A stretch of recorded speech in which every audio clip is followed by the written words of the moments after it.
नमस्कार, पक्ष विपक्ष देख रहे हैं आप। मैं हूं आपके साथ नेहा दुबे। 2024 की चुनावी जंग में कांग्रेस और बीजेपी के बीच बात आतंकवाद और मुस्लिम तुष्टीकरण तक आ गई है। स्मृति ईरानी ने आरोप लगाया है कि सत्ता के लिए राहुल गांधी वायनाड में पीएफआई जैसे आतंकी संगठन का समर्थन ले रहे हैं। स्मृति ईरानी ने कहा कि पीएफआई हिंदुओं को मारने के लिए लिस्ट बनाता है। ऐसे संगठन की मदद से राहुल गांधी चुनाव लड़ रहे हैं। वहीं पीएम मोदी कांग्रेस को मुस्लिम लीग से रिश्ते को लेकर घेर रहे हैं। सहारनपुर रैली के बाद सोमवार को छत्तीसगढ़ के बस्तर में रैली करते हुए पीएम मोदी ने एक बार फिर कांग्रेस के घोषणा पत्र में मुस्लिम के एजेंडे को शामिल करने का आरोप लगाया। वहीं पीएम मोदी के बयान के खिलाफ कांग्रेस ने चुनाव आयोग में शिकायत की है। कांग्रेस ने इसे भड़काऊ बयान बताते हुए चुनावी आचार संहिता के उल्लंघन का आरोप लगाया। इस रिपोर्ट को देखिए।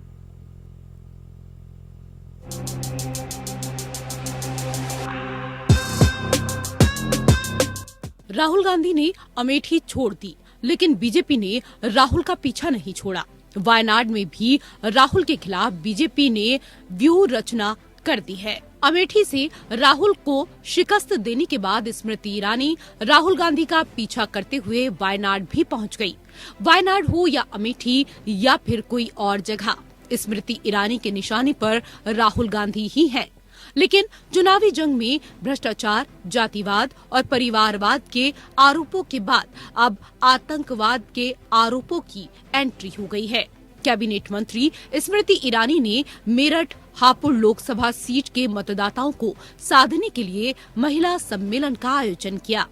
यहाँ उन्होंने कांग्रेस नेता और वायनाड से प्रत्याशी राहुल गांधी पर गंभीर आरोप लगाए। स्मृति ईरानी ने आरोप लगाया कि सत्ता के लिए राहुल वायनाड में पीएफआई जैसे आतंकी संगठनों का समर्थन ले रहे हैं। स्मृति ईरानी ने कहा कि पीएफआई हिंदुओं को मारने के लिए लिस्ट बनाती है। ऐसे संगठन की मदद से राहुल गांधी चुनाव क्यों लड़ना चाहते हैं? कि जहां पर विपक्ष के नेता राहुल गांधी अपना निजी चुनाव लड़ने के लिए आतंकवादी संगठन का सहयोग ले रहे हैं, खुलेआम जो हिंदुओं के कत्ल की सूची बना रहे हैं, तो क्या आपको आश्चर्य है कि उनके गठबंधन में ऐसे और नेता हैं? वहीं पीएम मोदी कांग्रेस को मुस्लिम लीग से रिश्ते को लेकर घेर रहे हैं। पीएम मोदी ने दावा किया है कि कांग्रेस के घोषणा पत्र में मुस्लिम लीग की छाप है।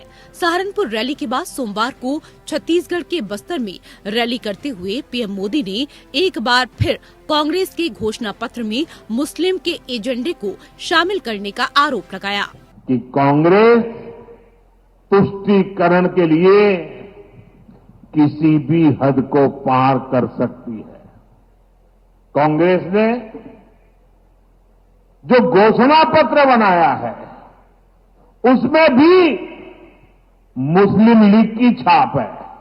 वहीं बीजेपी के राष्ट्रीय अध्यक्ष जेपी नड्डा ने भी पीएम मोदी के आरोपों को दोहराया है। उन्होंने आरोप लगाया कि कांग्रेस का घोषणा पत्र विभाजनकारी है। मैंने कांग्रेस के मैनिफेस्टो को देखा, मुझे आश्चर्य हुआ कि यह कांग्रेस पार्टी का मैनिफेस्टो है या मुस्लिम लीग का मैनिफेस्टो है। देश को बांटने के लिए और सत्ता को हथियाने के लिए कहां तक कांग्रेस पार्टी जा सकती है, इसका अंदाजा नहीं लगाया जा सकता। जिस मुस्लिम लीग ने 1929 में धर्म के आधार पर आरक्षण की बात कही थी, आज उसी बात को कांग्रेस पार्टी दोहरा रही है। यानी सत्ता की लोलुपता में, सत्ता के लालच में देश को कहां पहुंचाएगी कांग्रेस पार्टी, इसका अंदाजा लगाना भी मुश्किल है। वहीं पीएम मोदी के आरोपों पर कांग्रेस ने पलटवार किया है। कांग्रेस ने कहा कि बीजेपी इस संभावना से डरी हुई है कि बीजेपी को लोकसभा चुनाव में 180 सीटों का आंकड़ा पार करने के लिए संघर्ष करना पड़ेगा। इसलिए फिर से वही घिसी पिटी हिंदू मुस्लिम स्क्रिप्ट का सहारा लिया है। कांग्रेस अध्यक्ष मल्लिकार्जुन खड़गे ने एक्स पर पोस्ट करते हुए कहा, बीजेपी की चुनावी स्थिति दिन पर दिन खराब होती जा रही है। ऐसे में आरएसएस को अपने पुराने दोस्त मुस्लिम लीग की याद आने लगी है। लेकिन क्यों मोदी जी ने ऐसा कहा, कभी आपने सोचा है? कुछ और कह सकते थे कि ये गलत है, ये नहीं संभव है, ये नहीं होगा, कुछ भी कह सकते थे। ये क्यों कहा? क्योंकि यही दिल का प्रेम है। इश्क और मुश्क छुपाए नहीं छुपते हैं, और मोदी जी के पुरखों का मुस्लिम लीग से ऐसा इश्क है जो छुपता नहीं है। और असलियत यह भी है कि जब से हमारा मैनिफेस्टो जारी हुआ है, बीजेपी में खलबली मची हुई है। बेचारों को समझ ही में नहीं आ रहा है क्या किया जाए। वैसे ही 180 पर अटके हुए हैं, शनै शनै वो अब कम होता जा रहा है। वहीं अब पीएम मोदी के कांग्रेस के घोषणा पत्र में मुस्लिम लीग की छाप वाले बयान के खिलाफ कांग्रेस ने चुनाव आयोग में शिकायत की है।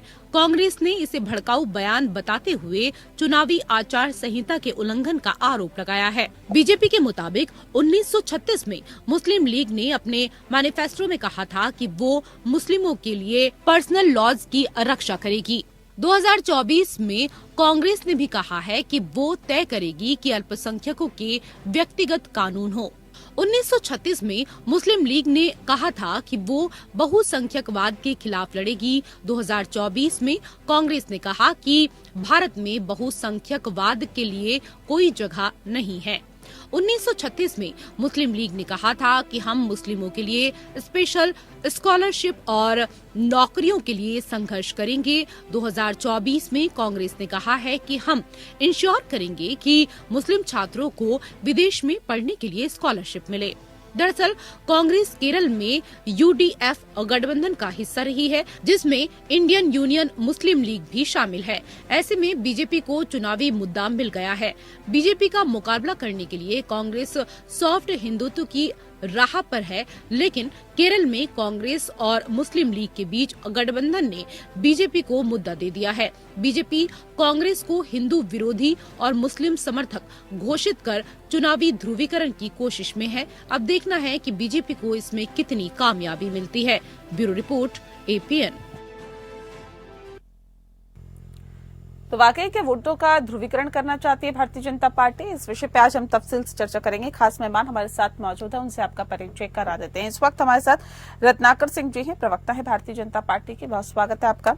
राकेश सिंह जी हमारे साथ जुड़ गए हैं, राकेश सिंह यादव जी जो कि प्रवक्ता है कांग्रेस पार्टी के। आपका भी बहुत स्वागत है। इस खास कार्यक्रम की शुरुआत रत्नाकर जी आपके साथ ही करते हैं, क्योंकि एक बार फिर से देखिए वही आरोप कि भारतीय जनता पार्टी तुष्टीकरण की राजनीति कर रही है। एक बार फिर से वही आरोप कि फिर राम और सनातन के सहारे अपनी नैया पार लगाने की कोशिश कर रही है। एक बार फिर से वही आरोप कि देखिए जो मेन मुद्दे हैं उनसे ध्यान भटकाने की कोशिश कर रही है। क्या वाकई कोई रिपोर्ट कार्ड नहीं है जिसके आधार पर यह बताया जा सके कि देखिए हमने 10 सालों में कितना काम किया, या फिर वही मुद्दे जो कि पिछले 10 सालों से जनता सुनते हुए आ रही है? नेहा जी, मैं कि भारतीय जनता पार्टी विकास के मुद्दे पे चुनाव और लड़ती जाएगी, और जितने भी हम के आधार पे जो है जा रहे हैं और विकास का जो मॉडल देश में उसको लोग देख रहे हैं, लोग वोट देंगे। और ये पूर्ण विश्वास है कि इस बार 400 और 370 भारतीय जनता पार्टी की तुष्टीकरण की राजनीति तरह से कर रही है। कारण उसका यह है कि जब हम बात करते हैं हम देश को अग्रणी बनाते हैं, विश्व गुरु की श्रेणी अर्थव्यवस्था को प्रथम कर जाएंगे, वहीं पे इंडिया पीडीए की बात, धर्म की, जात, दलित, अल्पसंख्यक, धर्म और जात की बात करते हैं, उसके आधार पर इनके कांग्रेस पार्टी के लोग जनगणना की बात। जी आपकी आवाज हम तक ठीक से एक बार नहीं पहुंच पा रही। मैं फिर से संपर्क करती हूँ आपसे, फिर से संपर्क करने की हम कोशिश करते हैं। मैं राकेश यादव जी का एक बार फिर से रुक कर लेती हूँ। राकेश जी, सवाल इस बात को लेकर है कि देखिए जो हालात और जो सिचुएशन बनी हुई है उसमें स्मृति ईरानी सीधे सीधे आरोप लगा रही कि सत्ता के लिए राहुल गांधी वायनाड में PFI जैसे आतंकी संगठनों का समर्थन ले रहे हैं, और उन्होंने ये भी कहा कि PFI हिंदुओं को मारने के लिए लिस्ट बनाता है, लेकिन ये लोग चुनाव जीतने के लिए उनका सहारा लेते हैं। देखिए, अगर स्मृति ईरानी ये सब इतना जानती हैं कि PFI जो प्रतिबंधित संगठन है वो ऐसे ऐसे काम कर रहा है, तो प्रधानमंत्री जी को क्यों नहीं बताती? सरकार उनकी है, प्रधानमंत्री जी क्या कुंभकर्ण की नींद में सो रहे हैं? देश में ही है वायनाड, कहीं दूसरी जगह नहीं है। कार्रवाई कराइए, वहां भेजिए फोर्स। पर आप सिर्फ चुनावी फायदा लेने के लिए ऐसे बयान वो देती हैं कि जिससे अपने आप को बड़ा नेता साबित कर सके भारतीय जनता पार्टी में। लेकिन उसका कोई औचित्य नहीं है, उसका कोई आधार नहीं है। अगर आधार है तो सबसे पहले देश के प्रधानमंत्री को बताएं कि यहाँ देश विरोधी गतिविधि हो रही है, इस पर कार्रवाई की। लेकिन वो ऐसा नहीं करती। तो फिर क्या वजह है कि बार बार वो राहुल जी के नाम लेके अपने आप को प्रसिद्ध करना चाहती हैं? और अपने कामों से करें। जिस मंत्रालय की मंत्री थी वहां क्या किया उन्होंने वो बताएं। देश में मोदी सरकार ने क्या किया है 9 सालों में, 10 सालों में क्या उपलब्धि है वो बताएं, उस पर वोट मांगे। उनको सुबह से उठ के राहुल गांधी जी दिखते हैं, रात तक राहुल गांधी जी दिखते हैं। इतना भजन तो वो भगवान का करते तो ज्यादा लाभ हो जाता है जितना राहुल गांधी जी का करते हैं। लेकिन उसके बाद भी सच नहीं बोल रहे हैं। फिर वो हिंदू मुस्लिम पे वोट मांगने आ रहे हैं। अरे आपने काम किया है ना 10 साल, तो हिंदू मुस्लिम की क्या जरूरत? आप विकास के एजेंडे पे मांगे वोट। आप आपके आगामी एजेंडे पे मांगे कि आप अगले 5 साल में हम ये करेंगे, अपना जो आप मैनिफेस्टो देंगे उसमें बताएं। लेकिन वो सब छोड़ के कि हम तो विकास की बात कर रहे हैं, हम तो देश को विश्व गुरु बनाने की बात कर रहे हैं, हम तो देश को आगे ले जाने की बात कर रहे हैं, लेकिन पता नहीं आपको क्यों हिंदू मुस्लिम ही दिखता है। नहीं, फिर जरूरत क्या है हिंदू मुस्लिम करने की? प्रधानमंत्री जी अपने भाषण में बोल रहे हैं कि कांग्रेस का मैनिफेस्टो मुस्लिम लीग जैसा दिखता है। प्रधानमंत्री जी शायद इतिहास उन्होंने पढ़ा नहीं है। श्यामा प्रसाद मुखर्जी ने 1931 में मुस्लिम लीग और अंग्रेजों के साथ मिलकर पश्चिम बंगाल के मुख्यमंत्री बने थे, वो सरकार चलाई थी। तो किसने चलाई थी मुस्लिम लीग के साथ सरकार? ये तो इतिहास होता है। ठीक है रत्नाकर जी, क्या मुस्लिम लीग का दिख गया आपको घोषणा पत्र में कांग्रेस पार्टी का, जो इस तरह से हमले बोले जा रहे हैं? मेरी आवाज आ रही है ना? जी आवाज आ रही है, आपको बताइए। जी देखिए, कांग्रेस ने मुस्लिम राजनीति है, आज भी राजनीति कर रही है।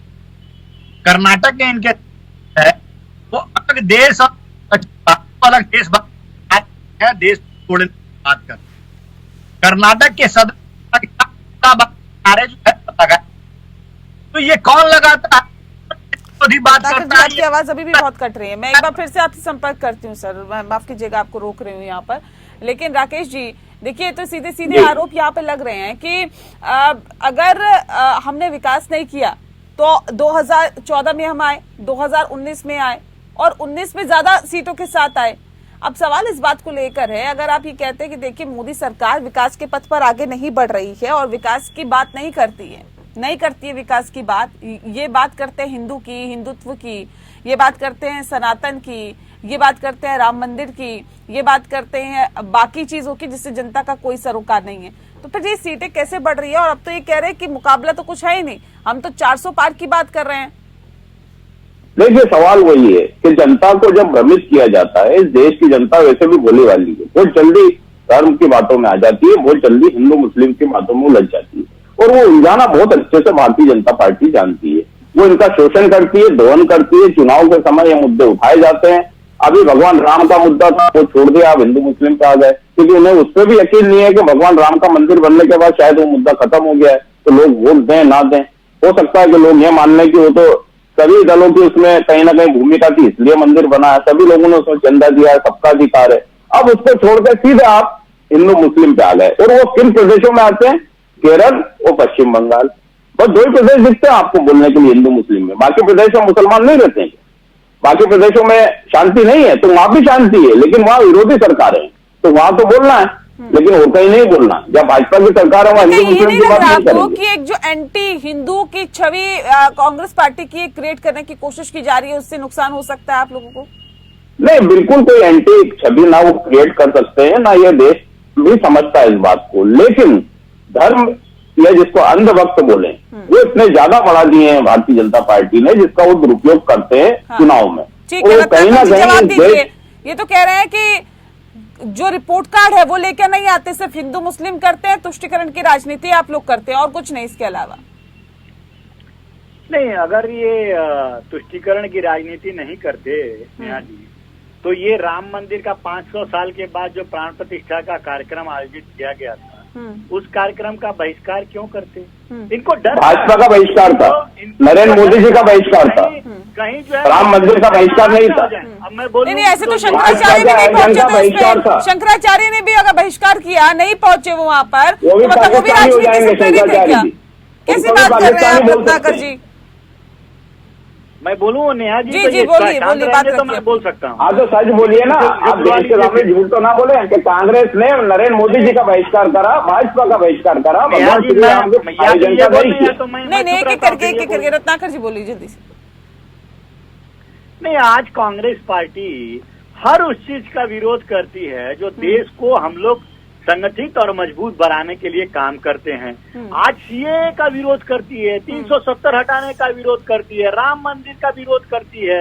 ये तमाम चीजें कहीं न कहीं 3 तलाक का विरोध करती है। ये दर्शाती है कि ये जो है ये अल्पसंख्यकों के हित में जो है इतना अंधे हो गए हैं कि ये अपने मैनिफेस्टो में भी बहुसंख्यकवाद जो है वो खत्म करने की बात कह रहे हैं और अल्पसंख्यकों को न्याय की बात कर रहे हैं। अरे पहले आप अपने संगठन में लोग तो छोड़ के आए दिन चले जा रहे हैं। अगर अल्पसंख्यकों को न्याय की बात कर रहे हैं तो क्या गलत बात कर रहे हैं सर? नहीं, कोई गलत नहीं, लेकिन बहुसंख्यकों को दरकिनार करके, उनकी भावनाओं को दरकिनार करके आप सिर्फ मुस्लिम अपीसमेंट की राजनीति कैसे कर सकते हैं इस देश में? आप इस देश में हिंदुओं पे जब कहीं पे अत्याचार होता है, कहीं जुल्म होता है, जब न्याय की बात आती है तो आप मौन हो जाते हैं। तो आप लोग ये आरोप क्यों लगाते हैं कि पीएफआई जैसे आतंकी संगठनों का समर्थन ले रहे हैं कांग्रेस के पूर्व अध्यक्ष राहुल गांधी? क्यों आप लोगों को ऐसा लगता है कि पीएफआई जैसे आतंकी संगठनों का समर्थन लिया जा रहा है? और अगर लिया जा रहा है तो कार्रवाई क्यों नहीं हो रही? सरकार तो आती है। नेहा जी, जब राहुल गांधी जी अपना चुनाव का नामांकन भरने गए थे तो पूरी भीड़ में देख लीजिएगा एक भी झंडा नहीं दिखा होगा। कारण उसका यही था कि इनका पीएफआई का भी समर्थन था, तो ये अगर झंडा लहराते तो पीएफआई का भी झंडा वहां पे दिखता, इसलिए इन्होंने उसको छुपाया कि नहीं भाई झंडा नहीं दिखाना, नहीं तो हम जो है जो बची खुची साख है वो भी गिर जाएगी। तो आप समझ सकते हैं कि किस स्तर की राजनीति ये लोग कर रहे हैं और देश को कहाँ पे ले जाने की बात कर रहे हैं। आज ये कंडीशन आ गई है कि ये स्थिति है क्या राकेश जी कि अगर जीतना है, वायनाड से जीतना है तो उसके लिए झंडा उठाने से भी गुरेज किया जाएगा? देखिए, ये जो आरोप है वो हास्यास्पद आरोप है। हाँ। देश की क्या हालत है ये तो वित्त मंत्री के पतिदेव बता चुके हैं सारे देश को कि देश कहाँ जा रहा है और क्या स्थिति हो रही है। जिस पार्टी का वित्त मंत्री चुनाव लड़ने की स्थिति में नहीं हो, बात आ जाएंगे राहुल गांधी जी पे, वायनाड पे, पश्चिम बंगाल पे, हिंदू मुस्लिम पे। अरे ये अगर सब है तो आपके पास एजेंसियां हैं, आप कार्रवाई क्यों नहीं करते? आप चुपचाप क्यों? आप आरोप क्यों लगाते हैं? तो ईडी और सीबीआई सब जगह भेज देते हैं। अगर पीआईएफ वहां कहीं काम कर रहा है, आप जैसा आरोप लगा रहे हैं, स्मृति ईरानी जो बोल रही हैं, तो भेजिए ना वहां। लेकिन आरोप झूठे हैं, इसलिए कुछ आधार नहीं है, इसलिए प्रधानमंत्री को ठीक है। ये रत्नाकर जी देखिए, ये सवाल तो उठता है कि अगर आपको लगता है कि देखिए इस तरह की चीजें हो रही है, आतंकी गतिविधियां हो रही है, तो फिर कार्रवाई करनी चाहिए ना। कार्रवाई कौन करेगा? रत्नाकर जी, एक्चुअली आवाज बंद हो गई जी। चलिए ठीक है, बहुत शुक्रिया आप दोनों मेहमानों का हमारे साथ इस खास चर्चा में शामिल होने के लिए। दरअसल जो हालात और जो स्थितियां उसमें एक दूसरे पर आरोप प्रत्यारोप किया जा रहा है, एक दूसरे पर आरोप लगाए जा रहे हैं, उसका जवाब भी दिया जा रहा है, लेकिन घूम फिर के तमाम मुद्दे जो कि जनता से सरोकार रखते हैं उन मुद्दों पर बात नहीं हो रही। अब बात हो रही है हिंदू की, हिंदुत्व की, पीएफआई की, सनातन की। उन मुद्दों का जिक्र हो रहा है जिससे जनता को किसी भी तरह का कोई फायदा नहीं होने वाला। पक्ष विपक्ष में फिलहाल के लिए इतना ही। नमस्कार।